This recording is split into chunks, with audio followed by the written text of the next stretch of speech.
বসবাস করছেন তাদের আন্তরিক সহযোগিতায় দীর্ঘ 27 বছর হুগলি জ্যোতিষচন্দ্র বিদ্যাপীঠের প্রধান শিক্ষকের দায়িত্ব পালন করেছি।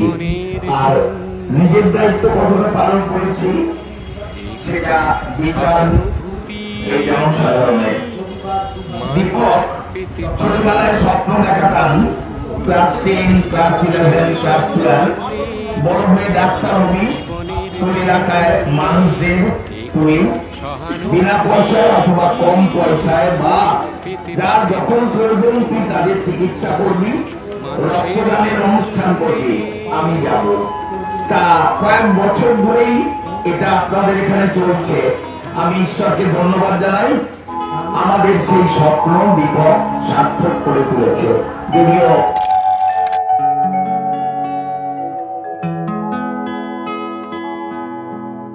মানুষ মানুষের জন্যে, জীবন জীবনের জন্যে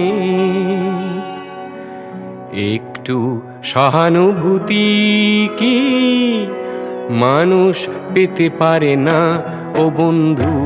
মানুষ মানুষের জন্যে, জীবন জীবনের জন্যে একটু সহানুভূতি কি মানুষ পেতে পারে না ও বন্ধু?